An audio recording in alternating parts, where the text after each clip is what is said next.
പിതാവിന്റെയും പുത്രന്റെയും പരിശുദ്ധാത്മാവിന്റെയും നാമത്തിൽ പരിശുദ്ധ അമ്മേ, പരിശുദ്ധ ദൈവമാതാവേ, കൃപാസനത്തിലൂടെ ഞങ്ങളുടെ ദേശത്തിനും അമ്മ മധ്യസ്ഥം തേടി തന്ന എല്ലാ അനുഗ്രഹങ്ങൾക്കും കൃപകൾക്കും ഞങ്ങളിപ്പോൾ ഹൃദയം നിറഞ്ഞ നന്ദി പറയുന്നു. അമ്മേ, പരിശുദ്ധമ്മേ, ദൈവമാതാവേ, 2004 ഡിസംബർ 7 ഉച്ചകഴിഞ്ഞ് 2:30 കൃപാസനത്തിൽ സംഭവിച്ച അമ്മയുടെ പ്രത്യക്ഷപ്പെടലിനെ കുറിച്ച് തിരുസഭയ്ക്ക് സമർപ്പിച്ചിരിക്കുന്ന പഠനരേഖകളുടെ മേൽ സഭാത്മകമായ പഠനം ആരംഭിക്കുവാൻ ഞങ്ങൾ പ്രാർത്ഥിക്കുന്നു. അമ്മേ, പരിശുദ്ധമേ, ഭൂസ്വർലോകങ്ങളുടെ രാജ്ഞിയായ അങ്ങേയ്ക്ക് ഭൗമസംരക്ഷണത്തിനായി പ്രപഞ്ചപ്രകൃതിയെ തന്നെ തിരുസഭ പ്രതിഷ്ഠിക്കുവാൻ ഈ പ്രത്യക്ഷീകരണം വഴി ഇടയാക്കണമേ. പരിശുദ്ധമേ, ജപമാല മാതാവേ, സകല കൃപാസനം പ്രാർത്ഥനയോടും ചേർത്ത് ഞങ്ങളിപ്പോൾ പ്രാർത്ഥിക്കുന്ന ഈ കുടുംബത്തിന്റെ പ്രത്യേക നിയോഗം പറ മക്കളെ.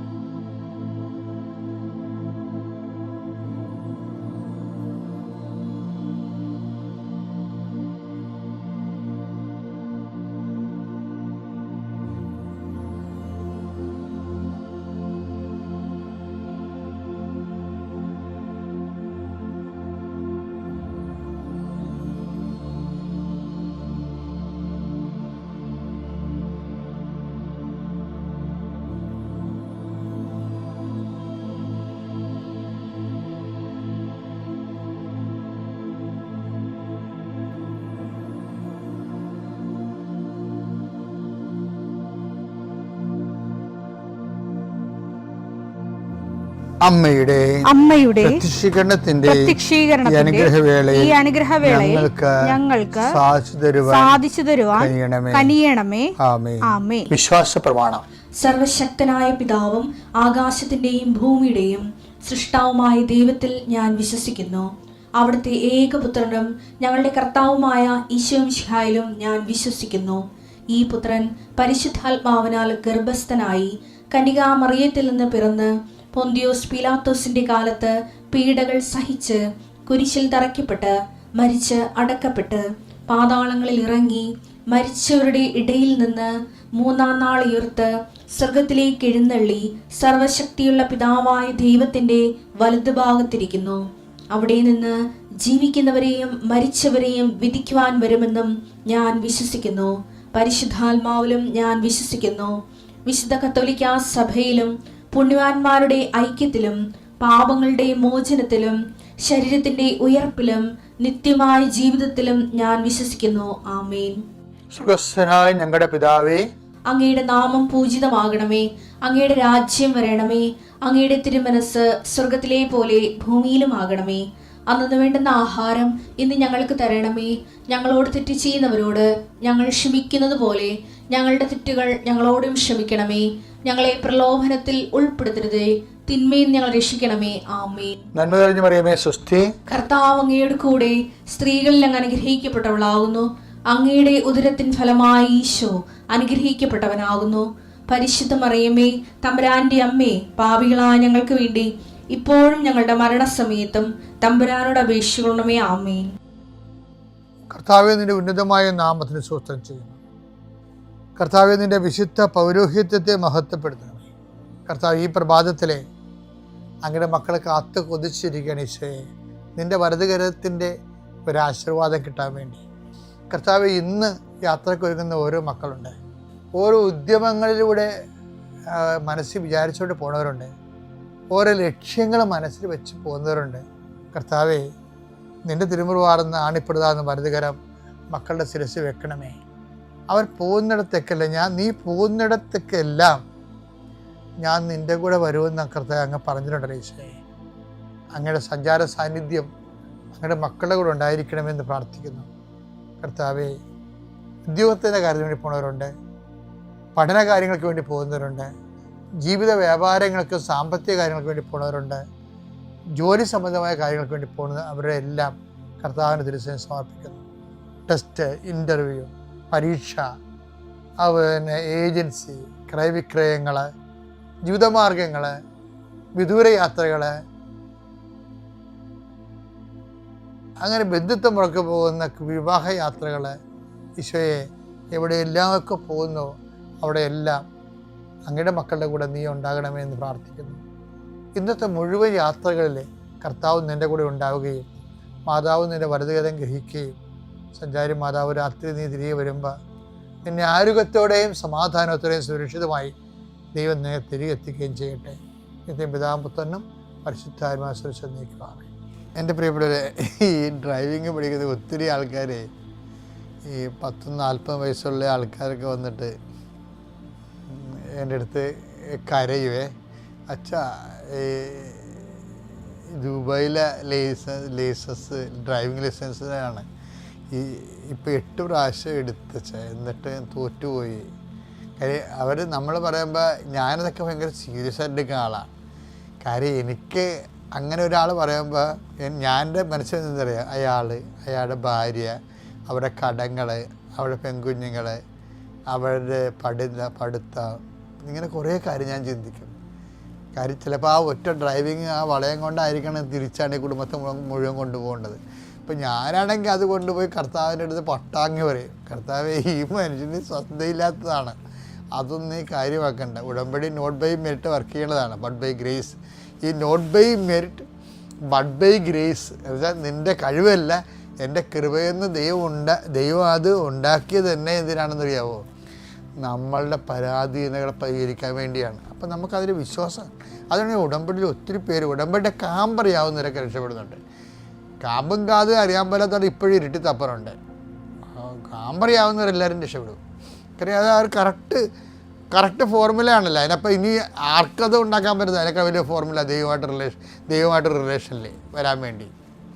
അപ്പം അത് ദൈവം നമുക്ക് വെളിപ്പെടുത്തി അമ്മയുടെ പ്രത്യക്ഷീകരണമായിട്ട് ബന്ധപ്പെടുത്തി അമ്മയുടെ പ്രത്യക്ഷീകരണം സ്ഥിരീകരിക്കാൻ പറ്റിയ അടയാളം കിട്ടാൻ വേണ്ടി ദൈവം നമുക്ക് തന്നിട്ടുള്ള സംഭവമാണ് ഉടമ്പടി എന്ന് പറയുന്നത്. അപ്പോൾ നമുക്കൊരൊറ്റ കൈ വന്ന നിങ്ങൾ ഈ കാര്യം കാണാൻ വേണ്ടി തൽക്കാലത്തേക്കുള്ള റിലേഷൻ വരുമ്പോൾ ടെമ്പർ റിലേഷൻസ്, എൻ്റെ മക്കളെ എനിക്ക് തോന്നണത് ടെമ്പർ റിലേഷൻസ് നമുക്ക് എല്ലാവരുമായിട്ട് സാക്ഷ്യം, പ്രത്യേകിച്ച് ഈ മലയാളികളെന്ന് പറയുമ്പോൾ നിങ്ങൾക്കറിയാമല്ലോ വലിയ റിലേഷൻസ് ഒന്നും ഉള്ള ആൾക്കാരല്ല.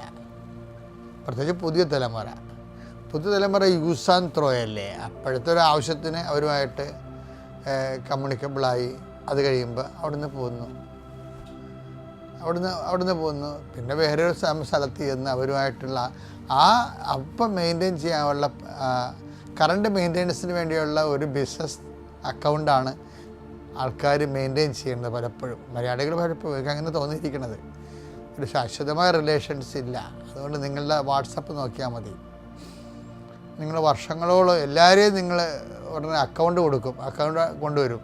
പക്ഷേ എത്ര പേര് അക്കൗണ്ട് നിങ്ങൾ സ്ഥിരമായിട്ട് കണ്ടിന്യൂ ആയിട്ട് വിളിക്കുന്നുണ്ട്, സംസാരിക്കുന്നുണ്ട്. ചില അക്കൗണ്ടൊക്കെ എത്രയോ വർഷങ്ങളായിട്ട് ഡെഡാണ് അല്ലേ. വാട്സപ്പിലെ കുറേ അക്കൗണ്ടുകൾ 2-3 കൊല്ലമായിട്ട് ആരെയും വിളിക്കാത്ത കേസുണ്ട്. നിങ്ങൾക്ക് ആ അക്കൗണ്ട് തുടങ്ങേണ്ട കാര്യമില്ലായിരുന്നു വർഷത്തിൽ. 3 കൊല്ലമായിട്ടൊക്കെ ഒരു അക്കൗണ്ടിന് അങ്ങോട്ടും കമ്മ്യൂണിക്കേഷൻ ഇല്ലെങ്കിൽ ആ അക്കൗണ്ട് തുടങ്ങണത് എന്തിനാ? അപ്പോൾ പക്ഷേ ഈ മലയാളിയുടെ ഒരു പ്രശ്നം ഇങ്ങനെയുള്ള ടെമ്പററി എല്ലാം അവർ ഒരു ആദ്യത്തെ ആവേശത്തിന് കയറി അക്കൗണ്ട് ആക്കും. പിന്നെ അവിടെ ആ കാലഘട്ടം കഴിഞ്ഞ് പിന്നെ അവർ അക്കൗണ്ട് യൂസ് ചെയ്യത്തില്ല. അത് ഡെഡ് അക്കൗണ്ടാകും. ഞാനത് എൻ്റെ മക്കളോട് എന്താ പറഞ്ഞാൽ ഇങ്ങനെ ഒരു ഡെഡ് അക്കൗണ്ട് ദൈവവുമായിട്ട് നമുക്ക് പറ്റത്തില്ല. ഉടമ്പടി ചില ആൾക്കാരുടെ അക്കൗണ്ട് ഡെഡായിരിക്കണതിൻ്റെ കാരണം അതാണ്. അവർക്ക് ടെമ്പർ റിലേഷൻസേ ഉള്ളൂ. ദൈവവുമായിട്ട് നമുക്ക് ഒരു ഡെഡ് അക്കൗണ്ട് പറ്റത്തില്ല. കാര്യം അക്കൗണ്ട് ആക്കുമ്പോൾ തന്നെ ദൈവത്തിനറിയാം ഇത് ഡെഡാണെന്നറിയാം. അപ്പോൾ തന്നെ ആരുടെയെങ്കിലും ഉടമ്പടി അക്കൗണ്ട് ഡെഡായി പോയിട്ടുണ്ട്. ഇന്ന് തന്നെ നിങ്ങൾ അത് പുതുക്കി ദൈവമായിട്ട് ആ പഴയ പ്രസരിപ്പിനും പ്രവർത്തനത്തിലും ഒക്കെ വരണം.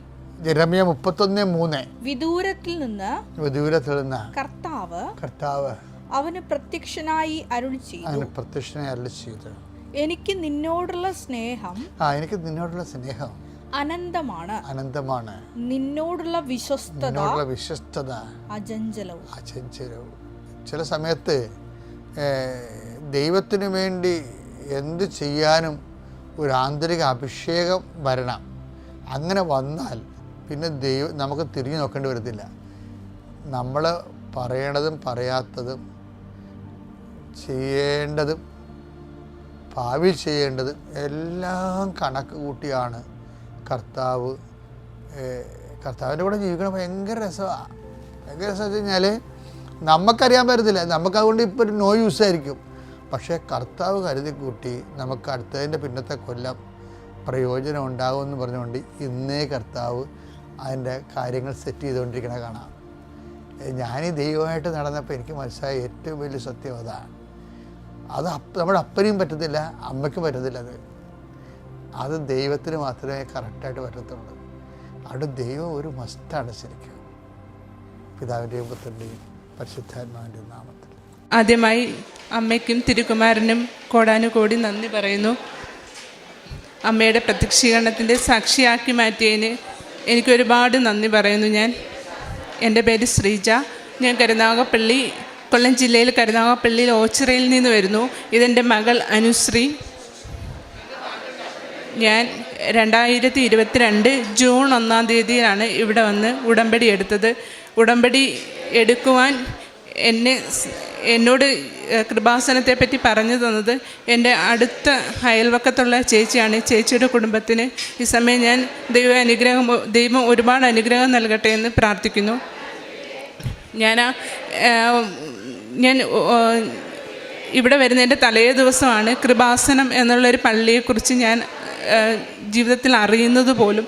കാരണം സോഷ്യൽ മീഡിയയിൽ നിറഞ്ഞു നിന്ന് കൃപാസനത്തെപ്പറ്റി ഞാൻ അന്ന് വരെ അറിഞ്ഞിട്ട് പോലും ഇല്ലായിരുന്നു. ചേച്ചി വന്നു ഇങ്ങനെ കൃപാസനം, ഞാൻ എൻ്റെ വീടിൻ്റെ റെനോവേഷൻ്റെ കാര്യത്തെപ്പറ്റി ഇങ്ങനെ വീട് പുതുക്കി പണിയുന്നതിനെ പറ്റി ഇങ്ങനെ പറഞ്ഞ് ചേച്ചിയോട് ഇങ്ങനെ സംസാരിച്ചപ്പം ചേച്ചിയെ പറഞ്ഞ ഇങ്ങനെ ഒരു കൃപാസനം എന്ന് പറഞ്ഞ ഒരു പള്ളിയുണ്ട്, അവിടെ പോയി പ്രാർത്ഥിച്ചാൽ എന്ത് നടക്കുമെന്ന്. അപ്പം ഞാൻ ഇവിടെ വരുന്നതിൻ്റെ തലേ ദിവസം ഒരു 5 മണിയായപ്പോഴറിഞ്ഞു. ഞാൻ പിറ്റേന്ന് രാവിലെ തന്നെ ചേച്ചിയും കുട്ടി ഇവിടെ വന്നു.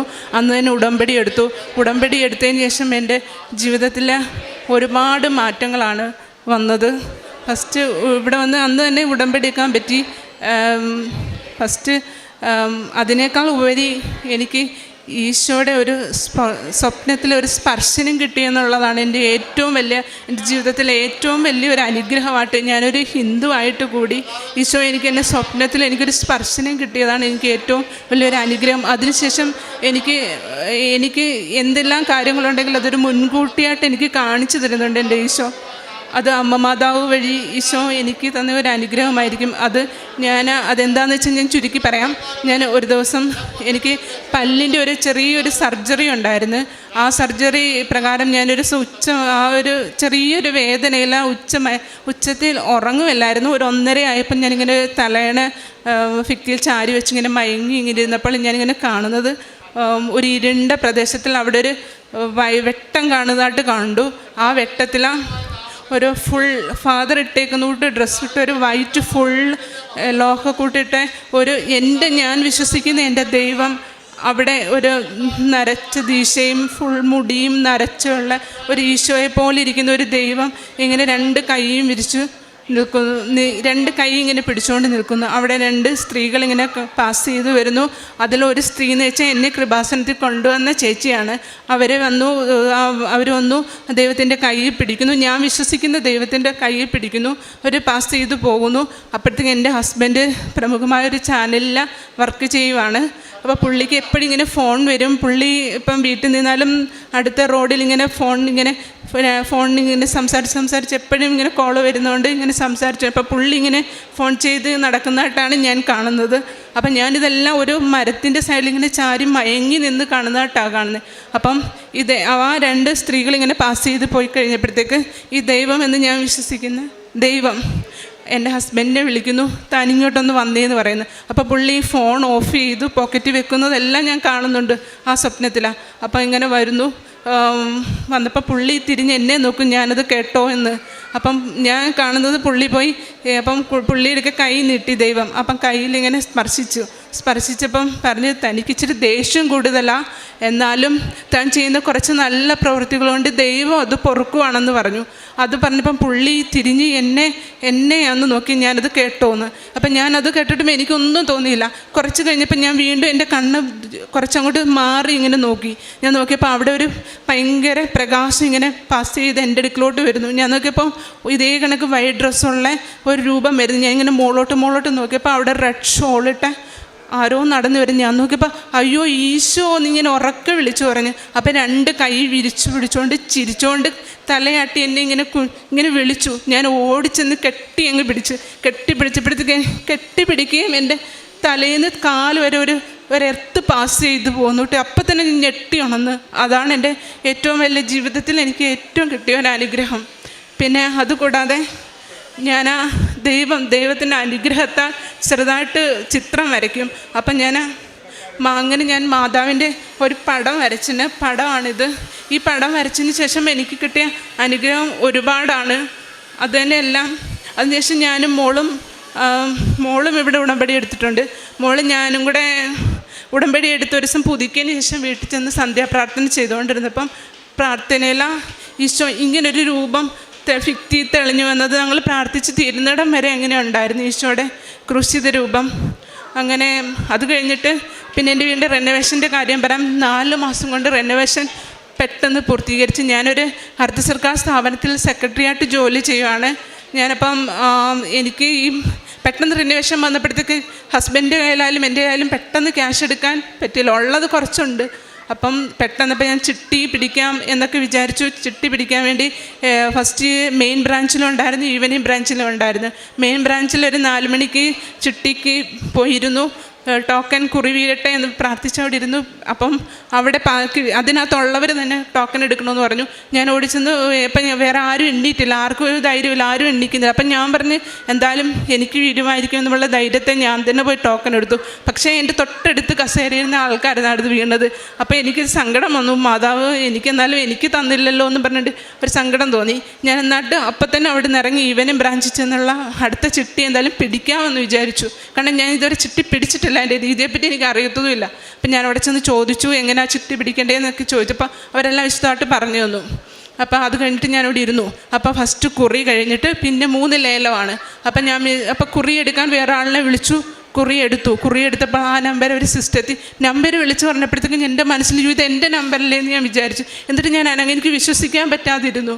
അപ്പം അവർ വിളിച്ചപ്പോൾ ഇങ്ങനെ ശ്രീജി ആരാന്ന് ചോദിച്ചപ്പോൾ ഞാൻ എണ്ണീറ്റ് വന്നപ്പോഴത്തേക്ക് അവർക്കെല്ലാം ചിട്ടി പിടിക്കാമെന്ന ആളിനെ എന്നെ ചിട്ടി പിടിച്ചല്ലോ. അപ്പം ഒരു അരമണിക്കൂറിനുള്ളിൽ ഒരു നഷ്ടപ്പെട്ട ചിട്ടി അടുത്ത ചിട്ടി തന്നെ അമ്മ മാതാവ് എനിക്ക് സാധിച്ചു തന്നു.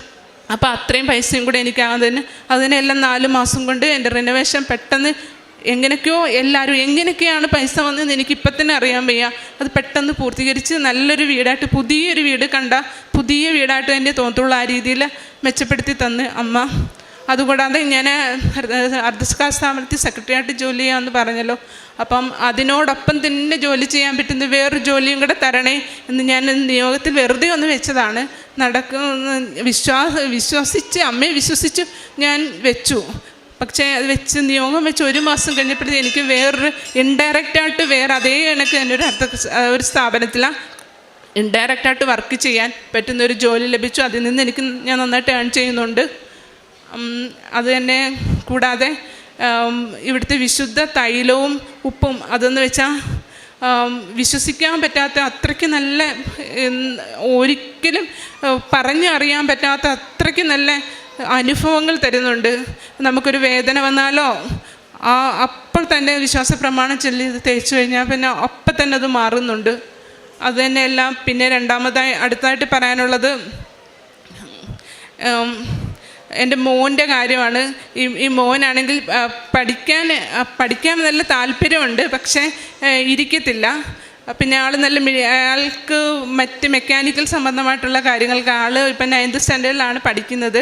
എന്നാലും ഇപ്പം ഞാൻ എന്നും ഉപ്പിട്ട് വെള്ളം കൊടുക്കുന്നുണ്ട്, തേൻ കൊടുക്കുന്നുണ്ട്. അതുകൊണ്ട് ഇപ്പം അവനെല്ലാം മെച്ചമായിട്ട് വരുന്നുണ്ട്, പഠിക്കണമെന്നൊക്കെയുള്ള താല്പര്യമായിട്ട് വരുന്നു. എൻ്റെ ശമ്പളത്തിൽ നിന്ന് എല്ലാ മാസവും ഒരു പാവപ്പെട്ട കുടുംബത്തിന് എന്നെക്കൊണ്ട് കഴിയുന്ന രീതിയിലുള്ള സാധനങ്ങളൊക്കെ വാങ്ങിക്കൊണ്ട് കൊടുക്കാറുണ്ട്. പിന്നെ ഓർഫണേജിൽ പോകുന്നുണ്ട്. പിന്നെ പാവപ്പെട്ട എന്നെക്കൊണ്ട് സഹായം ചെയ്യാവുന്ന മാക്സിമം ഞാൻ ചെയ്യുന്നുണ്ട്. അതിനകത്ത് എൻ്റെ കയ്യിൽ പൈസ ഇല്ലെങ്കിലും ശരി, എങ്ങനെയായാലും ശരി ഞാനത് കൊടുക്കുന്നുണ്ട്. പിന്നെ പ്രേക്ഷിത പ്രവർത്തനങ്ങളെന്ന് വെച്ചാൽ പത്രം വിതരണം ചെയ്യും. ഗവൺമെൻറ് ഹോസ്പിറ്റലിൽ പത്രം വിതരണം ചെയ്യുന്നുണ്ട്. പിന്നെ ഞാൻ മോളോടെ 2 വീലറിലാണെങ്കിൽ എനിക്ക് ജോലി കഴിഞ്ഞുള്ള സമയത്ത് 2 വീലർ കൊണ്ട് കിടന്ന് റോഡ് സൈഡിലൊക്കെ കണ്ട് നിർത്തി പറഞ്ഞ് ഇത് കൊടുക്കുന്നുണ്ട്. എനിക്ക് മൈഗ്രെയിൻ്റെ പ്രശ്നം ഉണ്ടായിരുന്നു. അത് അമ്മയുടെ പ്രാർത്ഥിച്ചു, ആ തൈലം തേച്ചു, നന്നായിട്ട് മാറി. അത് വലിയൊരു അനുഗ്രഹം തന്നെയാണ്. അതിന് ഹസ്ബൻഡിന് ചാനലിലാണ് വർക്ക് ചെയ്യുന്നെങ്കിലും അതിനകത്ത് വരുമാനത്തിലൊരു സ്ഥിരതയില്ലായിരുന്നു. അത് ഞാൻ നിയോഗത്തിൽ വെച്ച് ഇപ്പോൾ സ്ഥിര വരുമാനം കിട്ടി. അത് തന്നെയല്ല, ഇതിനകത്ത് ഞാൻ ഏറ്റവും വലിയൊരു നിയോഗം അമ്മയെ സമർപ്പിച്ചിട്ടുണ്ട്. ആ നിയോഗം പറയാനായിട്ട് അടുത്ത തവണ ഞാൻ വരുമെന്ന് എനിക്ക് അമ്മ അത് സാധിച്ചു തരുമെന്നും ഈശോയിലൂടെ സാധിച്ചു തരുമെന്ന് എനിക്ക് ഉറപ്പുണ്ട്. അത് പറയാൻ വേണ്ടി ഞാൻ ഇനിയും എൽത്താരയിൽ വരും. അതിനുള്ള അനുഗ്രഹം അമ്മയും ഈശോയും തരുമെന്ന് എനിക്കറിയാം. പിന്നെ മെയിൻ കാര്യം എന്ന് വെച്ചാൽ എനിക്ക് ബൈബിൾ വായിക്കണമെന്ന് ഭയങ്കര ആഗ്രഹമായിരുന്നു. അപ്പം എൻ്റെ ഓഫീസിലെ കൂടെ വർക്ക് ചെയ്യുന്ന ഒരു കൊച്ച് അതെനിക്കൊരു ബൈബിൾ കൊണ്ടു തന്നു. ഞാൻ ആ ബൈബിൾ വായിച്ചു പൂർത്തിയായി. ആ പൂർത്തിയാക്കുന്നതിൻ്റെ തലേ ദിവസമാണ് ഈശോയുടെ സ്വപ്ന സ്പർശനം ഉണ്ടായത്. അപ്പോൾ ബൈബിൾ പൂർത്തിയായി ബാക്കി വായിച്ചു. ഇപ്പം ഞാനത് റിവൈസ് ചെയ്തുകൊണ്ടിരിക്കുക. അതിനോടൊപ്പം തന്നെ അല്ലാതെ ഞാൻ വായിക്കുന്നുണ്ട്. പിന്നെ സമ്പൂർണ്ണ ജപമാല എന്നും ചൊല്ലും. പിന്നെ ഇപ്പം ഈ പറഞ്ഞുവിട്ട് നമ്മൾ after Christ and before Christ എന്ന് പറയത്തില്ലേ, അപ്പം ക്രിസ്തുവിനെ അറിഞ്ഞതിന് മുൻപൊരു കാലം, അതിന് ശേഷം വേറൊരു കാലം. അതിന് ശേഷമുള്ള കാലം എന്ന് പറഞ്ഞാൽ നമ്മൾ ആത്മീയമായി നമുക്ക് ഒരു നെഗറ്റീവ്സ് എന്ന് വെച്ചാൽ മറ്റൊരു നെഗറ്റീവ് ചിന്താഗതികളെ വരുത്തില്ല. അതുകൊണ്ട് എല്ലാവരോടും ഞാൻ പറയുന്നത് വിശ്വസിച്ച് പ്രാർത്ഥിക്കുക. വിശ്വാസം നമ്മളെ രക്ഷിക്കും. അത് എൻ്റെ അനുഭവത്തിലൂടെ ഞാൻ പറയുക. അത്രയ്ക്ക് അത്ഭുതമുള്ള ജീവനുള്ള ദൈവമാണ്. പിന്നെ ഞാനാണെങ്കിൽ ഈശോയുടെ ഈ കുരിശ് രൂപത്തിലോട്ട് എങ്ങനെ നോക്കാറില്ല. കാരണം എനിക്ക് വിശ്വാസത്തിനേക്കാൾ അപ്പുറം എനിക്ക് സ്നേഹമാണ് ഈശോയോടും മാതാവിനോടും. അത് എപ്പോഴും ജീവിതാവസാനം വരെ ഉണ്ടായിരിക്കും. അതുകൊണ്ട് ഒരിക്കൽ കൂടി നന്ദി പറഞ്ഞുകൊണ്ട് ഞാൻ നിർത്തുന്നു. ക്രിസ്തു അനുഭവത്തെ സംലഭ്യമാക്കാനുണ്ടാകേണ്ട മൂലധനം അത് ദൈവസ്നേഹം മാത്രമാണ്. ഈ മകള് പറഞ്ഞു നിർത്തുന്നത് അങ്ങനെയാണ്. എനിക്ക് ഈശോയുടെ കുരിശിലേക്ക് നോക്കുമ്പോൾ എനിക്ക് വരുന്നത് സ്നേഹം മാത്രമാണ്. തൻ്റെ അനുഭവ സാക്ഷ്യത്തിൽ ഈ മകൾ പങ്കുവെക്കുമ്പോൾ താൻ ഉടമ്പടിക്ക് മുമ്പ് എങ്ങനെ, ഉടമ്പടിക്ക് ശേഷം, ബിഫോർ ക്രൈസ്റ്റ്, ആഫ്റ്റർ ക്രൈസ്റ്റ് എന്നൊക്കെയാണ് ഈ മകൾ അതിന് പറഞ്ഞത്.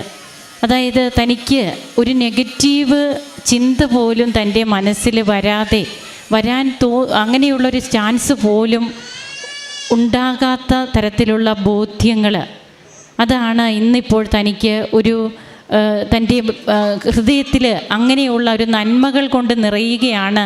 ഉടമ്പടി എടുത്തതിന് ശേഷം ബൈബിള് പൂർണ്ണമായും വായിക്കണമെന്ന ആഗ്രഹമുണ്ടായിരുന്നു. അത് ഈ മകൾക്ക് സാധിച്ചു. വീണ്ടും വായിക്കുവാൻ തുടങ്ങി. അതുപോലെ പ്രാർത്ഥനയ്ക്ക് ഒത്തിരിയേറെ പ്രാധാന്യം കൊടുക്കുന്നു. സമ്പൂർണ്ണ ജപമാലയൊക്കെ ചൊല്ലുന്നു. ജപമാല പഠിച്ചിട്ട് പോലും ഇല്ലാത്ത മകളാണ്. എന്നാൽ അത് പഠിച്ച് സമ്പൂർണ്ണ ജപമാല ചൊല്ലുവാനുള്ള ആ ഒരു ഇഷ്ടം, അതിനാണ് ഈശോയോട് നമുക്കുള്ള ഇഷ്ടമെന്ന് തന്നെ പറയുക. ഇതൊക്കെ എൻ്റെ കർത്താവിനെ അവർ എടുത്തുകൊണ്ട് പോയി, അവർ അവനെ എവിടെ വെച്ചു എന്ന് എനിക്ക് അറിയില്ല എന്ന് പറഞ്ഞ് കർത്താവിൻ്റെ ശവകുടീരത്തിങ്കൽ നിന്ന് കരഞ്ഞുന്ന മഗ്ദലന മറിയത്തിൻ്റെ ഹൃദയം ദൈവസ്നേഹം കൊണ്ട് നിറഞ്ഞത് മാത്രമാണ്. ബഹുമാനപ്പെട്ട VP ജോസഫ് അച്ഛൻ പറഞ്ഞു, ആ ശവമാണ് അവൾ അന്വേഷിക്കുന്നത്, ഡെഡ് ബോഡിയാണ്. ആ ഡെഡ് ബോഡി എടുത്തുകൊണ്ട് പോകുമെന്നൊക്കെ പറയുമ്പോൾ ആ മകളുടെ ഹൃദയത്തിൽ തിങ്ങി നിൽക്കുന്ന ദൈവസ്നേഹം. ഇവിടെ ഓരോ മക്കളും ഇവിടെ സാക്ഷ്യം പറയുമ്പോൾ അവരുടെ സാക്ഷ്യത്തിൽ നിന്ന് തന്നെ എത്രമാത്രം ഹൃദയം നിറയെ ദൈവത്തെ കൊണ്ട് നിറയണമെന്നുള്ള ഒരു ആഗ്രഹത്തോടെയാണ് അവർ പറയുന്നത്. തങ്ങളുടെ കുടുംബം, അതായത് തങ്ങൾ താമസിച്ചിരുന്ന വീട് റിനോവേറ്റ് ചെയ്യുവാനായിട്ടൊക്കെ അത് ആഗ്രഹമായിരുന്നു, അത് നിയോഗമായിരുന്നു. എന്നാൽ ആ റിനോവേഷൻ അത് ഏറ്റവും ഭംഗിയായി 4 മാസം കൊണ്ടൊക്കെ നടന്നു, നാളുകളായിട്ട് നടക്കാതിരുന്നത്. അത് വലിയ കാര്യമായിട്ടാണ് ഈ മകൾ കാണുന്നത്. അതിന് നന്ദി പറഞ്ഞു. എന്നാൽ എല്ലാറ്റിലും ഉപരിയായി എനിക്ക് ഈശോയുടെ സാന്നിധ്യമുണ്ടായി, സ്പർശനമുണ്ടായി. എനിക്ക് ഒരു ഇലക്ട്രിക് ഷോക്ക് ആണ് ഉണ്ടായത്. ഈശോയെ ഞാൻ കെട്ടിപ്പിടിച്ചു എന്നൊക്കെ പറയുമ്പോൾ താനൊരു സ്വപ്നം കണ്ടതാണത്. അപ്പോൾ ആ ഈശോ തന്നിൽ വന്ന് നിറഞ്ഞ ആ നിമിഷം മുതൽ താൻ മറ്റൊരു വ്യക്തിയായി മാറി എന്ന് മാത്രമാണ് ഈ മകൾ തൻ്റെ അനുഭവത്തിലൂടെ പങ്കുവയ്ക്കുക. നമ്മുടെ നിയോഗങ്ങളൊക്കെ നമുക്കൊത്തിരിയുണ്ട്. ദൈവത്തെ കൊണ്ട് നിറയുവാൻ നാം എത്രമാത്രം പ്രാർത്ഥിക്കുന്നുണ്ട്. എൻ്റെ നിയോഗങ്ങളൊക്കെ കർത്താവ് ചിന്തിക്കുമ്പോൾ എനിക്ക് കിട്ടിയാൽ മതി. എനിക്ക് ഈശോയെ കൊണ്ട് നിറയണം. എനിക്ക് വേണ്ടി ജീവിച്ച് മരിച്ച ഈശോ, ആ ഈശോയെ കൊണ്ട് നിറയണം എന്നുള്ള ഒരു ദൈവസ്നേഹത്തിലൂന്നിയ ഒരു ഉടമ്പടി പ്രാർത്ഥനയും ഉടമ്പടി നിയോഗവും അത് നമുക്ക് എന്ന് നമ്മുടെ ജീവിതത്തിൽ വരുന്നോ അന്ന് നാം ആറ്റുതീരത്ത് നട്ട ചെടി പോലെയാകും. അതെല്ലാ കാലവും ഫലം തരും. ആ ഫലങ്ങളിൽ നിന്ന് പിന്നീട് മറ്റുള്ളവർക്ക് കൂടി ആ ഫലം ഫലദായകമാകുന്ന രീതിയിൽ നമ്മുടെ ജീവിതവും മാറും. അതാണ് ഉടമ്പടി നമ്മെ പഠിപ്പിക്കുന്നത്. അതാണ് നാം ജീവിക്കേണ്ടതും ചെയ്യേണ്ടതും. നമുക്ക് കരങ്ങളടിച്ച് ഈശോയ്ക്കും അമ്മയ്ക്കും നന്ദി പറയാം. യേശുവേ നന്ദി, യേശുവേ സ്തുതി, യേശുവേ ആരാധന. അമ്മയ്ക്ക് 1000 നന്ദി. പ്രത്യക്ഷീകരണത്തിൻ്റെ ഭാഗമാക്കി എൻ്റെ കുടുംബത്തെയും അനുഗ്രഹമാക്കി മാറ്റിയതിനും ഈശോയ്ക്കും പരിശുദ്ധ അമ്മ മാതാവിനും ഒരുപാട് നന്ദി പറയുന്നു. എൻ്റെ പേര് ആൽബിൻ ബേബി. ഞാൻ കുറുമശ്ശേരിയിൽ നിന്ന് വരുന്നു, അങ്കമാലി അടുത്തുനിന്ന് വരുന്നു. ഞാൻ ആദ്യമായി ഉടമ്പടി എടുത്തത് 2024 ഏപ്രിൽ 16-ാം തീയതിയാണ്. കൃപാസനത്തെപ്പറ്റി അറിഞ്ഞത് എൻ്റെ ഒരു ഫ്രണ്ടിൽ നിന്നാണ്. എനിക്കിവിടെ വരാൻ ഒത്തിരി ആഗ്രഹമുണ്ടായിരുന്നു, പക്ഷേ ഒത്തിരി തടസ്സങ്ങൾ അതിന് സൃഷ്ടിച്ചിരുന്നു. കൂടുതലായിട്ടും ഞാൻ അമ്മ മാതാവിനോട് എന്നും ഈശോയോടും പ്രാർത്ഥിക്കായിരുന്നു. എല്ലാ ദിവസവും പള്ളിയിൽ പോകുമ്പോഴായാലും ഞാൻ പ്രാർത്ഥിക്കായിരുന്നു, അമ്മ മാതാവേ എനിക്ക് കൃപാസനത്തിൽ പോകാനുള്ളൊരു അവസരം കിട്ടണമെന്ന്. ഒത്തിരി പേര് പോകുന്നുണ്ടെങ്കിലും എനിക്ക് ആഗ്രഹമുണ്ടായിരുന്നു. പക്ഷേ ഞാൻ വീട്ടിൽ പറഞ്ഞിരുന്നു. വീട്ടിൽ എനിക്ക് വണ്ടിയൊന്നും ഇല്ലാത്ത കാരണം കൊണ്ട് എനിക്ക് പോകാൻ പറ്റിയിരുന്നില്ല. അവിടുന്ന് ആരും കൊണ്ടുപോകാനും ഉണ്ടായിരുന്നില്ല. അനുഗ്രഹമെന്ന് പറയട്ടെ, അവിടുന്ന് തൊട്ടടുത്തൊരു ചേട്ടൻ പോവുകയുണ്ടായിരുന്നു എല്ലാ മാസത്തിലും. അപ്പോൾ ആ ചേട്ടനോട് ഞാൻ പറഞ്ഞിരുന്നു. അപ്പോൾ ആ ചേട്ടൻ എന്നോട് പിറ്റേ മാസം പോകുന്നാളം പറഞ്ഞു. അങ്ങനെ ഞാൻ ഇവിടെ വന്ന് ആദ്യമായി ഉടമ്പടി എടുത്തു. ഉടമ്പടി എടുത്തതിൻ്റെ ഫലമായിട്ട് എനിക്ക് ആദ്യം ഒന്നും കിട്ടിയിരുന്നില്ല. പക്ഷേ കൂടുതലും മാതാവിനോട് ഞാൻ നന്ദി പറയായിരുന്നു. മാതാവ് എൻ്റെ ഹിതമല്ല, മാതാവിൻ്റെ ഹിതമാണ് ഏറ്റവും കൂടുതൽ നിറവേറേണ്ടത്. എനിക്ക് കിട്ടിയില്ലെങ്കിലും മാതാവിൻ്റെ മഹത്വമാണ് ഇവിടെ നിറവേറേണ്ടത് എന്ന് ഞാൻ പറഞ്ഞ് ഒത്തിരി പ്രാർത്ഥിക്കായിരുന്നു. രണ്ടാമത്തെ ഉടമ്പടി കൊടുക്കാൻ സമയം വന്നപ്പോഴത്തേ എനിക്ക് നല്ലൊരു ജോലി പഠിക്കാനുള്ളൊരു അവസരം കിട്ടിയിരുന്നു. ഫസ്റ്റ് ഞാൻ +2 കഴിഞ്ഞ് ITയിൽ പോയിരുന്നു. ITയിൽ പോയ സമയത്ത് എനിക്ക് ഫെയിൽഡായിരുന്നു. അതിനുശേഷം ഞാൻ DCA പഠിക്കാൻ വേണ്ടി പോവുകയായിരുന്നു. DCA പഠിച്ചുകൊണ്ടിരിക്കുന്ന സമയത്ത് എനിക്ക് ഒത്തിരി പ്രതിസന്ധികൾ നേരിടേണ്ടി വന്നിട്ടുണ്ട്. ഒത്തിരി പേര് എന്നെ കളിയാക്കിയിട്ടുണ്ട്. ITA പാസ്സാവാത്ത ആളാണോ DCA പാസ്സാവുന്നത്, അതൊന്നും നടക്കില്ല, ഞാൻ തോക്കുള്ളൂ എന്നൊക്കെ പറഞ്ഞ് ഒത്തിരി പേര് എന്നെ കളിയാക്കിയിരുന്നു. പക്ഷേ എനിക്ക് നല്ലൊരു ഉറച്ച വിശ്വാസം ഉണ്ടായിരുന്നു, മാതാവ് നല്ലൊരു അത്ഭുതം പ്രവർത്തിക്കുമെന്ന്. അത്ഭുതമെന്ന് പറയാൻ നല്ലൊരു വഴി അമ്മ മാതാവ് കാണിച്ചു തരുമെന്ന് എനിക്ക് നല്ല വിശ്വാസം ഉണ്ടായിരുന്നു. അമ്മ മാതാവ് അതുപോലെ തന്നെ എനിക്ക് റിസൾട്ട് വന്നപ്പോൾ നല്ല ഉയർന്ന മാർക്കോടുകൂടി എനിക്ക് അവിടെ പാസ്സാവാൻ പറ്റി. ഉടമ്പടി വസ്തുവിൻ്റെ ആ ഒരു അത്ഭുതത്തിൻ്റെ ഒരു കിരണങ്ങളുണ്ടായിരുന്നു. കൂടുതലും ഞാൻ എക്സാമിന് പോകുമ്പോൾ തൈലവും അതുപോലെ ഉപ്പും കൊണ്ടുപോയിരുന്നു. എക്സാം തുടങ്ങുന്നതിന് മുമ്പ് തന്നെ ഞാൻ ഉപ്പ് വിതറിയായിരുന്നു. അതോടൊപ്പം തൈലം ഞാൻ നെറ്റിയിൽ കുരിശ് വരച്ചായിരുന്നു. എഴുതാൻ പോകുമ്പോൾ കൈവറയുണ്ടായിരുന്നു, ചെറിയൊരു പേടിയുണ്ടായിരുന്നു. പക്ഷേ എന്നാൽ ക്വസ്റ്റ്യൻ പേപ്പർ കിട്ടിയപ്പോഴാണെങ്കിലും കുറച്ച് വളരെ ടഫായിരുന്നു, എനിക്കൊന്നും മനസ്സിലാവേണ്ടായിരുന്നില്ല. പക്ഷേ ഞാൻ എന്ത് ചെയ്യുമെന്നറിയാതെ ഇരിക്കുന്ന ഒരവസ്ഥയായിരുന്നു. പക്ഷേ എന്നാലും എനിക്ക് പ്രത്യാശ ഉണ്ടായിരുന്നു ഉള്ളിൽ, അമ്മ മാതാവ് എങ്ങനെയും കൈവിടില്ല, എനിക്ക് നല്ല ഉറപ്പുണ്ടായിരുന്നു. ഞാൻ എക്സാമിന് പോയി, എക്സാം എഴുതി. എക്സാം കഴിഞ്ഞപ്പോഴും ഞാൻ അവിടെ ഉപ്പ് വിതറി. ആ പരീക്ഷാ പേപ്പറിൽ കുരിശ് അടയാളം വരച്ച് ഞാൻ അമ്മ മാതാവിന് നന്ദി പറഞ്ഞോളാം. കൃപാസനത്തിൽ വന്നിട്ട് എനിക്ക് ഈ എക്സാം നല്ല പാസ് മാർക്ക് കിട്ടുകയാണെന്നുണ്ടെങ്കിൽ ഉറപ്പായിട്ട് ഞാൻ കൃപാസനത്തിൽ വന്ന് നന്ദി പറഞ്ഞോളാം എന്ന് ഞാൻ സാക്ഷ്യം പറഞ്ഞിട്ടുണ്ടായിരുന്നു മാതാവിനോട്. അതിൻ്റെ ഫലമായിട്ട് എനിക്ക് നല്ല മാർക്കോടുകൂടി, ഞാൻ പ്രതീക്ഷിച്ചതിലപ്പുറമായിട്ട് എനിക്ക് നല്ല മാർക്കോടുകൂടി മാതാവ് എനിക്ക് നല്ല ഇത് തന്നു. അതിൻ്റെ സർട്ടിഫിക്കറ്റും എനിക്ക് മാതാവ് തന്നു. അതുപോലെ തന്നെ അതിനുശേഷം ഞാൻ ജോലിക്ക് അപ്ലൈ ചെയ്തിരുന്നു. പക്ഷേ എല്ലാ സ്ഥലത്തും എനിക്ക് ജോലിക്ക് പോകാൻ പറ്റിയിരുന്നില്ല. എവിടെ പോകുമ്പോഴാണെങ്കിലും അവിടെ ക്വാളിഫിക്കേഷനാണ് ഏറ്റവും കൂടുതൽ ചോദിക്കണേ. ഞാൻ ആഗ്രഹിച്ച ജോലി എനിക്ക് കിട്ടിയില്ലായിരുന്നു. പക്ഷേ മാതാവ് ഒരുക്കിയ പ്ലാൻ വേറെയായിരുന്നു. ഓരോ സ്ഥലത്ത് ഞാൻ ജോലിക്ക് ചെല്ലുമ്പോഴാണെങ്കിൽ അവിടെ ചോദിക്കുന്നത് ഡിഗ്രിയും അതുപോലെയുള്ള വലിയ വലിയ ഇതൊക്കെയായിരുന്നു. പക്ഷേ ഞാൻ ഒരു മാസം നിൽക്കുമെങ്കിലും എനിക്ക് അവിടെ പിടിച്ചു നിൽക്കാൻ പറ്റാത്തൊരവസ്ഥകളായിരുന്നു. ഒത്തിരി പ്രതിസന്ധികൾ നേരിടേണ്ടി വന്നിട്ടുണ്ട്. ഒത്തിരി വെല്ലുവിളികളും പരിഹാസങ്ങളും നേരിടേണ്ടി വന്നിട്ടുണ്ട്. കൂടുതലും എനിക്ക് എപ്പോഴും ജോലി ചെയ്യുമ്പോൾ ചെറിയ പ്രശ്നങ്ങളുണ്ടായിരുന്നു. ചെറിയ ഓർമ്മക്കുറവ് പോലുള്ള പ്രശ്നങ്ങളുണ്ടായിരുന്നു. അതുപോലെ തന്നെ എനിക്ക് ഒന്നും മറ്റുള്ളവരോട് പറയാൻ പറ്റാത്തൊരവസ്ഥയായിരുന്നു. കസ്റ്റമർ അറ്റൻഡ് ചെയ്യാനാണ് വളരെ ബുദ്ധിമുട്ടായിരുന്നു. അപ്പോൾ അവിടെ ഒരു മീറ്റിംഗ് കൂടി കഴിഞ്ഞപ്പോൾ എൻ്റെ പെർഫോമൻസ് പോരാ എന്ന് പറഞ്ഞു എനിക്ക് പല സ്ഥലങ്ങളിൽ നിന്ന് പോകേണ്ടി വന്നു. പക്ഷേ എപ്പോഴൊക്കെ ഞാൻ മാതാവിൻ്റെ കൊന്ത മുറുകെ പിടുകയായിരുന്നു. അതോടൊപ്പം ഞാൻ എല്ലാ ദിവസവും പള്ളിയിൽ പോയി പ്രാർത്ഥിക്കായിരുന്നു. മാതാവി ഓരോ സ്ഥലത്തു നിന്ന് മാറേണ്ട അവസ്ഥയാണ്, എന്ത് ചെയ്യണമെന്ന് അറിയില്ല എന്നൊക്കെ ഒരുപാട് വിഷമിച്ചിരുന്നു. അതിനുശേഷം ഞാൻ വേറൊരു ഷോറൂമിൽ പോയിരുന്നു, എയ്തറിൻ്റെ ഷോറൂമിൽ. അവിടെ പോയി ഞാൻ ജോലി നോക്കിയിരുന്നു. ഒരു മാസം വരെ എനിക്ക് പിടിച്ചു നീക്കേണ്ടി വന്നുള്ളൂ. പക്ഷേ എനിക്ക് ആ മാസത്തെ സാലറി കിട്ടിയില്ലായിരുന്നു. കാരണം ഞാൻ ഒരു കസ്റ്റമർ അറ്റൻഡ് ചെയ്തിട്ട് ആ ഒരു വണ്ടിയുടെ ചാർജർ ആ വണ്ടിയുടെ ഉള്ളിൽ വെച്ച് മറന്നുപോയി. അത് കാരണം കൊണ്ട് എനിക്ക് ആ ചാർജർ കിട്ടിയില്ലായിരുന്നു. ഒത്തിരി അന്വേഷിച്ചിരുന്നു. പക്ഷേ അവസാനം അത് കിട്ടിയില്ല എന്ന് പറഞ്ഞപ്പോൾ അവിടുത്തെ നല്ലൊരു സ്ട്രിക്റ്റ് വന്നിരുന്നു. അപ്പോൾ എനിക്ക് ഈ മാസത്തെ സാലറി കിട്ടില്ല എന്ന് പറഞ്ഞിരുന്നു. പക്ഷേ എനിക്ക് അവിടെ തന്നില്ലായിരുന്നു. അപ്പം അമ്മ മാതാവിനോട് ഞാൻ കൂടുതൽ പ്രാർത്ഥിച്ചു, മാതാവി എനിക്ക് വലിയൊരു നഷ്ടമാണ് ഇപ്പോൾ ഈ മാസം ഉണ്ടായിരിക്കുന്നത്. പക്ഷേ ആ നഷ്ടമല്ല ഞാൻ നോക്കുന്നത്, മാതാവിൻ്റെ ഹിതം എന്താണോ അതാണ് ഞാൻ നോക്കേണ്ടത്. എനിക്ക് എന്ത് നഷ്ടം വന്നാലും എൻ്റെ ജീവൻ പോയാലും അമ്മ മാതാവിൻ്റെ മഹത്വം എവിടെ നിറവേറുന്നോ അവിടെയാണ് എൻ്റെ ഏറ്റവും വലിയ ആഗ്രഹം. നഷ്ടങ്ങൾ എത്ര തന്നെ വന്നാലും ഞാൻ സഹിച്ചോളാം. പക്ഷേ എൻ്റെ ഈശോയുടെ ആഗ്രഹം എന്താണ്, എൻ്റെ സ്വർഗസ്ഥനായ പിതാവിൻ്റെ ഹിതം എന്താണോ അത് ഭൂമിയിൽ നിറവേറണം. എത്ര നഷ്ടങ്ങൾ സഹിക്കേണ്ടി വന്നാലും അത് ഞാൻ നിസ്സാരമായി കണക്കാക്കിക്കോളാം എന്ന് ഞാൻ മുട്ടിപ്പായി പ്രാർത്ഥിക്കായിരുന്നു. അങ്ങനെ ഓരോ സ്ഥലത്ത് എനിക്ക് നിർത്തേണ്ടി വന്നു.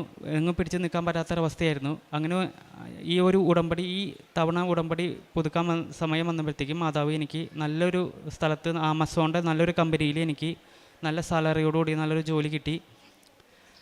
അതിന് എനിക്ക് മാതാവിന് ഒരുപാട് നന്ദി പറയുകയാണ്. ഒത്തിരി പ്രതിസന്ധികൾ എനിക്ക് തരണം ചെയ്യേണ്ടി വന്നു. ഡിസംബർ മാസത്തെ 2025 ഡിസംബർ മാസം 25-ാം തീയതി മുതൽ എനിക്ക് 25 നോയമ്പ് ഞാൻ നോക്കായിരുന്നു. അതുകൂടാണ്ട് 50 നോമ്പ് നോക്കായിരുന്നു.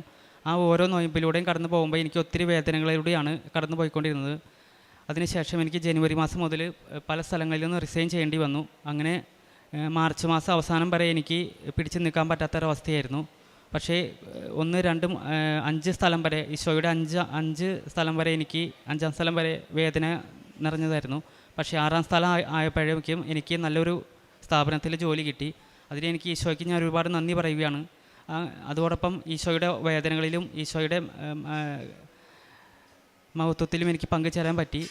കൂടുതലായിട്ട് എനിക്ക് ഒരുപാട് നന്ദി പറയാനുണ്ട്. എൻ്റെ കുടുംബത്തിലാണെങ്കിലും ഒത്തിരി അനുഗ്രഹങ്ങൾ എനിക്ക് മാതാവ് ഈശോയിലൂടെ തന്നതിന് ഒരുപാട് നന്ദി പറയാൻ പറ്റി. അതോടൊപ്പം എനിക്ക് മറ്റുള്ളവരെ കൂടുതൽ ദൈവത്തിലേക്ക് കൊണ്ടുവരണമെന്ന് ഒത്തിരി ആഗ്രഹമുണ്ട്.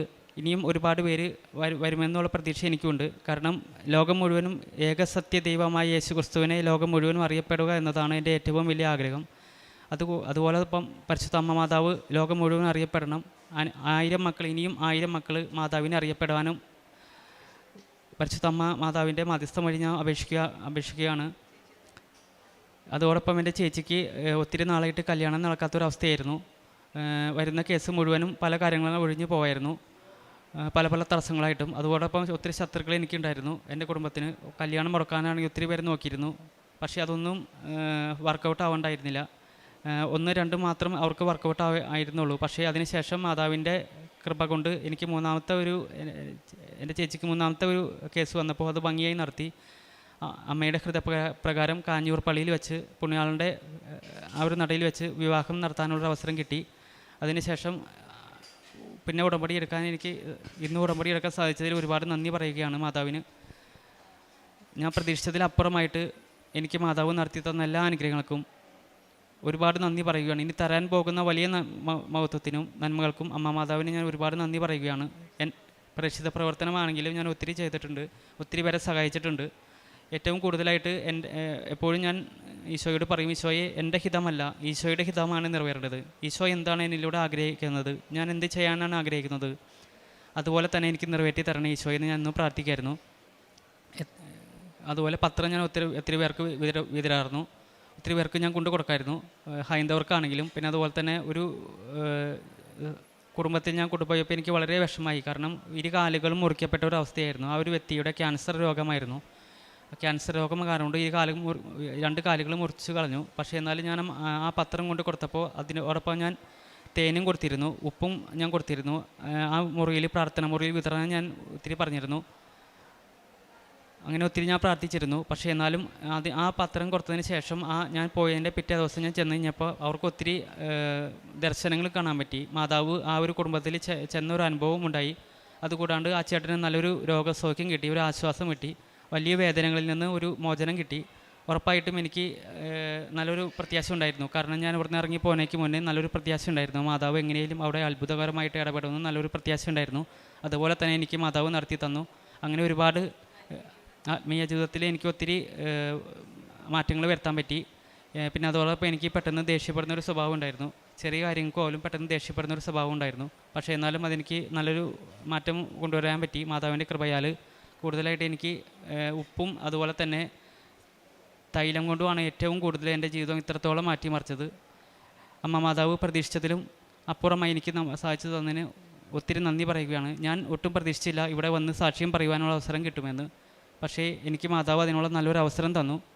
കഴിഞ്ഞ തവണ ഞാൻ ഉടമ്പടി പുതുക്കാൻ വന്നപ്പോഴത്തേക്കും ഒത്തിരി തിരക്കൊക്കെ ആയിരുന്നു. പക്ഷേ എന്നാലും ഞാൻ ഇവിടെ വന്നിരുന്നെങ്കിൽ എനിക്ക് പറ്റിയിരുന്നില്ല. പക്ഷേ അപ്പോൾ ഞാൻ വീട്ടിൽ വിഷമം പറഞ്ഞപ്പോൾ അമ്മ പറഞ്ഞത്, മോനെ സമയമായിട്ടില്ല, അതുകൊണ്ടാണ്, സമയമാകുമ്പോൾ എല്ലാം നടക്കുമെന്നാണ്. പക്ഷേ ഇന്ന് എനിക്ക് എൻ്റെ ഒപ്പം എൻ്റെ ചേച്ചിയും വന്നിട്ടുണ്ട്. ചേച്ചി ഫസ്റ്റത്തെ ഉടമ്പടി ക്ലാസ്സിലേക്ക് പോയേക്കാണ്. ചേച്ചിക്ക് നന്ദി പറയണമെന്ന് ആഗ്രഹമുണ്ട്. പക്ഷേ എന്നാലും അതിന് പകരമായി ഞാൻ ചേച്ചിക്ക് വേണ്ടി നന്ദി പറയുകയാണ് മാതാവിൻ്റെ നടയിൽ വെച്ച്. ഒത്തിരി നന്ദി പറഞ്ഞ് ഞാൻ മാതാവിനെ മഹത്വപ്പെടുത്തുകയാണ്. അതോടൊപ്പം എനിക്ക് ഇനി തരാൻ പോകുന്ന വലിയ നന്മകൾക്കും അമ്മ മാതാവിനും ഈശോയ്ക്കും ഞാൻ ഒരുപാട് നന്ദി പറയുന്നു. ഒത്തിരി പ്രശ്നങ്ങളിലൂടെയാണ് ഞാൻ കടന്നു പോകുന്നത് എങ്കിൽ കൂടി ആ പ്രശ്നങ്ങളുടെ നടുവിലും എനിക്ക് ഉറപ്പുണ്ട് മാതാവിന് അത്ഭുതം പ്രവർത്തിക്കാൻ പറ്റുമെന്ന്. കാരണം ഏതൊരു പ്രതിസന്ധിക്കും നമ്മളെക്കാൾ കൂടുതൽ മാതാവിനൊരു പദ്ധതിയുണ്ട്.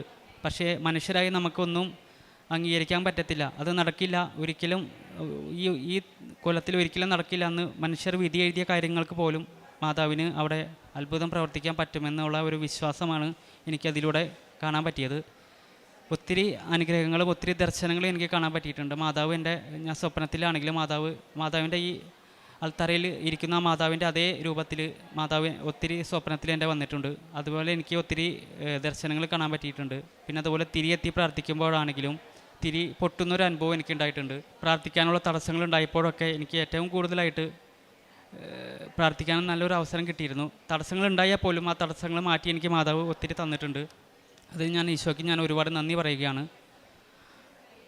അതുപോലെ തന്നെ വീട്ടിലുണ്ടാകുന്ന ചില ചെറിയ ചെറിയ പ്രശ്നങ്ങളൊക്കെ മാതാവിലൂടെ എനിക്ക് മാറ്റാൻ പറ്റിയിട്ടുണ്ട്. കുടുംബ പ്രശ്നങ്ങളാണെങ്കിലും മറ്റ് എങ്ങനെയാണെങ്കിലും ഒത്തിരി പൈശാചികമായിട്ട് ഒത്തിരി പ്രലോഭനങ്ങളുണ്ടായിട്ടുണ്ട്. കാരണം ദൈവ പദ്ധതി എന്നിലുള്ളത് കൊണ്ട് പിശാചിന് അലറുന്ന സിംഹത്തെ പോലെയാണ് പല വിധത്തിൽ കൂടി തിന്മ തകർക്കാൻ നോക്കിയിട്ടുണ്ട്. പക്ഷേ അതൊന്നും പറ്റിയിരുന്നില്ല. പിശാച് തിന്മ തന്നെ പലപ്പോഴും തോറ്റുപോയിട്ടുണ്ട്. കാരണം അത്രയധികമായി ഞാൻ പരിശുദ്ധ അമ്മയിലും ഈശോയിലും വിശ്വസിക്കുന്ന ഒരാളാണ്. ചെറുപ്പം മുതൽ കൊന്തയിലാണെങ്കിലും വിശ്വാസത്തിലാണെങ്കിലും മുറുകെ പിടിച്ചിട്ടുണ്ട് ഒത്തിരി. അതിൽ നിന്ന് ഒരിക്കലും കുറവ് വന്നു പോയിട്ടില്ല. കൂടുതലും എനിക്ക് എക്സാമിന് പോകുമ്പോഴാണെങ്കിലും ജോലിക്ക് പോകുമ്പോഴാണെങ്കിലും അവിടെയെല്ലാം ഞാൻ ഒന്നാം സ്ഥാനം കൊടുത്തത് ഈശോയ്ക്കും പരിശുദ്ധ അമ്മയ്ക്കുമാണ്. പല വ്യക്തികളും അവിടെ വരുന്നുണ്ടെങ്കിലും വിസിറ്റിങ്ങും എല്ലാം ഉണ്ടെങ്കിലും ഞാൻ അവിടെ മറ്റു എല്ലാവരും ഏറ്റവും കൂടുതൽ സ്വാധീനം കൊടുത്തത് മറ്റു പല കാര്യങ്ങൾക്ക് വേണ്ടിയാണ്. പക്ഷേ ഞാൻ ഏറ്റവും കൂടുതൽ അവിടെ സ്വാധീനം കൊടുത്തത് ഈശോയുടെ നാമത്തിലാണ്. പരിശുദ്ധമ്മയ്ക്കാണ് ഏറ്റവും കൂടുതൽ. അവിടുത്തെ സാറും അവിടുത്തെ MD എല്ലാം ഈ പരിശുദ്ധമ്മയാണെന്ന് കുറച്ച് വിശ്വസിച്ചുകൊണ്ടാണ് ഞാൻ മുന്നോട്ട് പോയിരുന്നത്. പിന്നെ പഠിക്കുമ്പോഴാണെങ്കിലും ജോലി ചെയ്യുമ്പോഴാണെങ്കിലും ഒറ്റയ്ക്ക് ഇരിക്കുമ്പോഴാണെങ്കിലും എപ്പോഴും ഞാൻ ഈ അമ്മേൻ്റെ ആശ്രയമേ എന്നും പറഞ്ഞ് എപ്പോഴും ഞാൻ പ്രാർത്ഥിക്കായിരുന്നു. എന്നെ കാത്തുകൊള്ളണമെന്ന് പ്രാർത്ഥിക്കായിരുന്നു. പക്ഷേ അപകടം നിറഞ്ഞ വഴിയിലൂടെയാണ് ഞാൻ കടന്നു പോകുന്നുണ്ടെങ്കിലും പക്ഷേ അമ്മ മാതാവ് എന്നെ ഒത്തിരി കാത്ത് സംരക്ഷിച്ചിട്ടുണ്ട്. സ്വപ്നത്തിൽ പോലും ചിന്തിക്കാൻ പറ്റാത്ത രീതിയിൽ എന്നെ പോയിട്ടുണ്ട്. പക്ഷേ എന്നാലും മാതാവ് എനിക്ക് ഒരുപാട് എന്നെ സംരക്ഷിച്ചിട്ടുണ്ട്. എനിക്കതിന് ഒരുപാട് ഞാൻ മാതാവിനോട് നന്ദി പറയുകയാണ്. ഇവിടം വരെ എത്തുമ്പോൾ ഞാൻ പ്രതീക്ഷിച്ചതല്ല. ഒത്തിരി പ്രതിസന്ധികൾ നിറഞ്ഞ വഴിയിലൂടെയാണ് ഞാൻ കടന്നു പോയത്. ഇനി മുന്നോട്ടുള്ള പ്രതീക്ഷ മുഴുവനും മാതാവിൻ്റെ ഹിതപ്രദമായിരിക്കും. എൻ്റെ ഹിതമല്ല, മാതാവിൻ്റെ ഹിതം എന്താണോ, മാതാവ് എന്താണോ ഇനി അങ്ങോട്ട് ചെയ്യാൻ ആഗ്രഹിക്കുന്നത് അതുപോലെ തന്നെ ഞാൻ ഇനി മുന്നോട്ട് പോകത്തുള്ളൂ. പ്രത്യേകരണത്തിൻ്റെ സാക്ഷ്യമായിട്ട് ഇത്രയും നാളെ എന്നെ മാറ്റിയതിന് മാതാവിനെ ഒരുപാട് നന്ദി പറഞ്ഞ് ഞാൻ മഹത്വപ്പെടുത്തുകയാണ്. ഇനി അടുത്ത തവണ ഉടമ്പടി പുതുക്കാൻ വരുമ്പോഴാണെങ്കിലും അമ്മ തരാൻ പോകുന്ന അതിലും വലിയ അനുഗ്രഹങ്ങൾക്കും ഞാൻ മാതാവിന് ഇപ്പോഴേ നന്ദി പറയുകയാണ്. കാരണം എൻ്റെ ഏറ്റവും വലിയ ആഗ്രഹം ചെറുപ്പം മുതലാണെങ്കിലും ഇനി അങ്ങോട്ടാണെങ്കിലും ഇനി ഞാൻ എത്ര ഉയർന്നു പോയാലും എന്നേക്കാൾ കൂടുതൽ എൻ്റെ മാതാവ് ഉയർന്നു വരണമെന്നാണ്. ഈശോയുടെ മഹത്വം ഉയർന്നു വരണമെന്നാണ്. ഞാൻ താഴ്ന്നു പോയാലും ഒരിക്കലും എൻ്റെ ഈശോ താഴ്ന്നു പോകരുത്. കാരണം ഈശോ ഉയരങ്ങളിലേക്ക് പോകണം. കാരണം എന്നെ ഏറ്റവും കൂടുതൽ എൻ്റെ ജീവിതം പോലും ഞാൻ പൂർണ്ണമായും സമർപ്പിച്ചത് ഈശോയുടെ നാമത്തിലാണ്. കാരണം എനിക്ക് ഇത്രയധികമായി ഈശോ ഇത്രയും നല്ലൊരു ജീവിതം തന്നു. അതിന് ഞാൻ ഒരുപാട് നന്ദി പറയുകയാണ്. റോമാക്കാർക്ക് എഴുതിയ ലേഖനം 10:11 പറയുന്ന വചനം പറയുന്നത് അവനിൽ വിശ്വസിക്കുന്ന ഒരുവൻ ലജ്ജിക്കേണ്ടി വരികയില്ലെന്നാണ്. ഒരുപക്ഷേ പരിഹാസപ്പെടാം, ലജ്ജിക്കപ്പെടാം മറ്റുള്ളവരുടെ മുമ്പിൽ. പക്ഷെങ്കിൽ ദൈവം നമ്മെ ഉയർത്തും. ഉടമ്പടി മക്കളുടെ ജീവിതത്തിൽ വിശ്വാസത്തോടെ പ്രാർത്ഥിക്കുന്നതെല്ലാം നിങ്ങൾക്ക് ലഭിക്കുമെന്നാണ് മത്തായിയുടെ സുവിശേഷം 21:22 പറയുന്നത്. വിശ്വാസത്തോടെ ഈ മകൻ പ്രാർത്ഥിച്ചതിൻ്റെ ഫലമായിട്ടാണ് ഇന്ന് പരിശുദ്ധ അമ്മയുടെ സന്നിധിയിൽ പ്രത്യക്ഷീകരണത്തിൻ്റെ സാക്ഷിയായിട്ട് അമ്മയ്ക്ക് നന്ദി പറയാനായിട്ട് വന്നിരിക്കുന്നത്. എത്രയേറെ ലോകത്തിൻ്റെ മുമ്പിൽ ലജ്ജിക്കപ്പെട്ടാലും നമ്മെ ഉയർത്തുന്ന ഒരു ദൈവമാണ് നമ്മുടെ കൂടെയുള്ളത്. നമ്മെ സംരക്ഷിക്കുന്ന അമ്മയാണ് കൃപാസനം അമ്മ. മർക്കോസിൻ്റെ സുവിശേഷം 11:24 പറയുന്നത് പ്രാർത്ഥിക്കുകയും യാചിക്കുകയും ചെയ്യുന്ന എന്തിൽ ലഭിക്കുമെന്ന് വിശ്വസിക്കുകയും നിങ്ങൾക്ക് ലഭിക്കുക തന്നെ ചെയ്യുമെന്നാണ്. ആൽബിനും വിശ്വാസത്തോടെ പ്രാർത്ഥിക്കുകയായിരുന്നു. എത്രയൊക്കെ തടസ്സങ്ങൾ വന്നാലും എപ്പോഴും പറയുന്നത് പ്രശ്നങ്ങളുടെ മുമ്പിൽ പതറാതെ, പ്രതിസന്ധികളുടെ മുമ്പിൽ തളരാതെ ഉടമ്പടിയിൽ വിശ്വാസത്തോടെ വിശ്വസ്തയോടെ മുന്നോട്ട് പോവുകയാണ്. അങ്ങനെയാണ് ഈ മകൻ പ്രാർത്ഥിച്ചതിൻ്റെ ഫലമായിട്ടാണ് ചേച്ചിയുടെ വിവാഹ തടസ്സങ്ങളും മാറി. ഒത്തിരി പ്രശ്നങ്ങളും ഉണ്ടായിരുന്നു. പക്ഷെ അവിടെയും ഈശോയും അമ്മയും ഇടപെട്ട് വിവാഹ തടസ്സം മാറ്റി നല്ലൊരു വിവാഹ ജീവിതം നടക്കുവാനും ഇന്ന് പരിശുദ്ധ അമ്മയുടെ സന്നിധിയിൽ വന്ന് ചേച്ചിക്ക് ഉടമ്പടി ക്ലാസ് അറ്റൻഡ് ചെയ്യുവാൻ സാധിക്കുകയും ചെയ്തു. ഉടമ്പടി എടുക്കാൻ ഒരു അമ്മ നൽകിയൊരു കൃപയാണിന്ന്. പ്രതീക്ഷിക്കാത്ത രീതിയിൽ അമ്മയുടെ അനുഗ്രഹങ്ങൾ ലഭിക്കുകയും അമ്മയുടെ ഹിതമനുസരിച്ച് ഈ മകൻ മുന്നോട്ട് നയിക്കുകയുമാണ് ഉടമ്പടി ജീവിതം. സകലരുടെയും കണ്ണുനീർ അവിടുന്ന് തുടച്ചു നീക്കുമെന്ന് യെശയ്യാ പ്രവാചകൻ 25:8 പറയുന്നത് പോലെ ഈ മകൻ്റെ ഓരോ കണ്ണുനീരും അമ്മ കാണുന്നുണ്ടായിരുന്നു.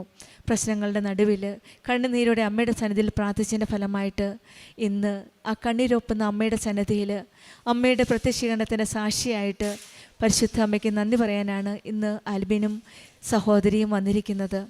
കർത്താവിൽ വിശ്വാസം അർപ്പിക്കുക, അവിടുന്ന് എല്ലാ കാര്യവും നോക്കിക്കൊള്ളുമേ എന്നുള്ള വചനമാണ് സങ്കീർത്തനം 37:5.